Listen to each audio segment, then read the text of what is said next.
10 years ago, you got this diagnosis of bipolar disorder. And like you said, it took you a long time to kind of be vocal about it. And you said it was both frightening and relieving. Yeah. How have those feelings kind of changed or progressed over the past 10 years? That is a great question. I come from a history of bipolar disorder. It is part of genetic, makeup of people and part. And it's something that kind of scared me just because of the things that I witnessed in my own household and struggles, and when it came out as manic depression as opposed to bipolar disorder, so there wasn't a lot really spoken about it. And so that being the case, I don't think my own family that struggled with it really knew how to vocalize and talk about it and really kind of just be educated about it. And this is back when I was little, and so it's always kind of been prevalent in my household.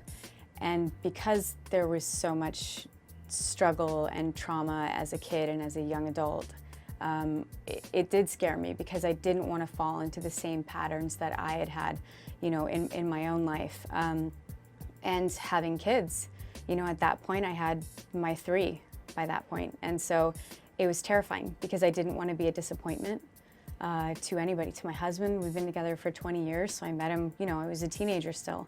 And we've been on a wild ride, in our own individual senses, but now corporately as a whole family. So it's been very scary because I didn't want to be judged. I didn't want to be seen as, as a label, just stamp you're this or stamp you're that. And I think there's so much of a victim mentality that comes with that it can cause people to be quiet. It can cause people to bottle up and to not feel like they're worth the conversation. That was very much kind of my upbringing. Was I wasn't given room to speak about how I was feeling because I was in the midst of taking care of everybody else in my house. And when you're the 8, 9, 10, 11, 12-year-old doing that, you're put in a position of strength that you don't necessarily have.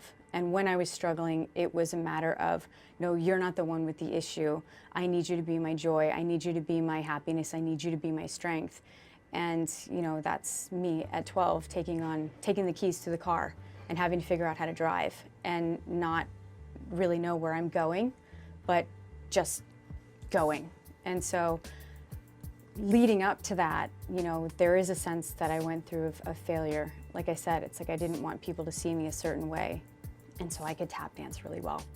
And I could put on a happy face. And doing what I do get a lot of joy out of it, but it wasn't until now, until these recent years, where I really feel like I'm stepping out, as Chyler West as opposed to Chyler Leigh, where I'm always kind of, there's sort of this sense of self that's really been brought forward very quickly. And so the relief comes from the fact that I know that I'm not alone.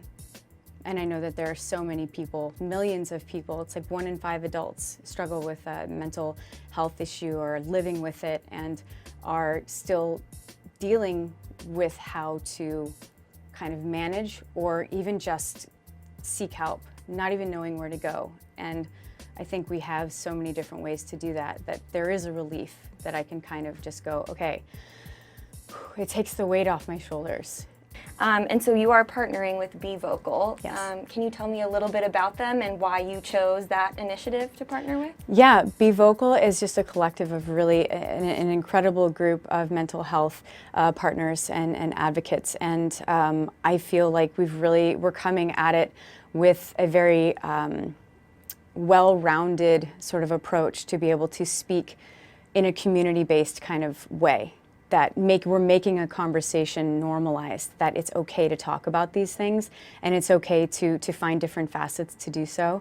I feel like everybody's kind of on the same page that, again, the time is now to talk, but also having that support and finding the right ways to do so is incredibly important. And I feel like we've done a really good job putting the best of the best together to have, you know, to be able to go, the website is bevocalspeakup.com. So there's so much, on Instagram is our @bevocal.speakup, and it's not just a plug, it's just an honest way for people to be able to come to one place and see all the great work that's being done and how easy it is to find excellent resources. And what would you say to the friends and family members or loved ones of someone who comes to them and says, I'm having these thoughts, I need help? What is a good response? Sometimes the most important thing to do is just listen. Because I know in my own life I want to fix. And so when we want to fix things, sometimes we're sort of like scrambling for an answer, or it's not that you can't give an answer right away, but I know as a mom, when I do want to jump in and say, well, just do this, this, this, this, this, sometimes that's not what somebody needs. Sometimes someone just needs to be heard. And so if you are a friend or your family member, listen first and then speak, and then say, hey, I'm willing to be on this journey with you. I'm willing to take this with you. I myself struggle. You never know. There's this, you know, anybody can put on a happy face and it can look like they're doing great, or like they're successful, or, you know, posting pictures online or, you know, however it is, social media. Anybody can look like one thing, and yet on the inside there's something else. So you never know that your family member, you know, could be struggling with something similar. And so it just takes that one conversation. Mm-hmm. How has opening up affected your job, I guess? Well, I will say, I think one advantage that I've come to really understand about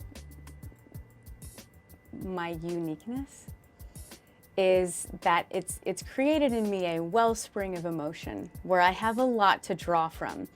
Now, I know there's a lot of people and actors, and everybody has their process, that sort of call upon a particular memory or a particular circumstance, that's what helps them get to where they need to go. I find for myself, I can't, because it's like if I've healed from this situation, I'd like to leave it just because of my own well-being and how I, you know, function, the way that my mind works. Like I can draw upon how I've felt in certain circumstances. And I think that's a cool, like, little superpower that I have personally. Again, I'm making this everybody has their process. But I think it's just been a great advantage for myself that can help me feel more authentic in the things that I do. And just being in a cast that is in their own right, we're all advocates for something. And I think that is really why I'm so proud of Supergirl, because this is going to sound so cheesy and so cliche, but it is a bunch of superheroes in real life that we're all working really hard to speak up about things that we're passionate about and things that we care about. And each and every one of us has our own perspective and has our own journey. But I'm grateful that I can be part of the conversation as well, confidently, and I'm watching everybody else do the same. So it's been really cool.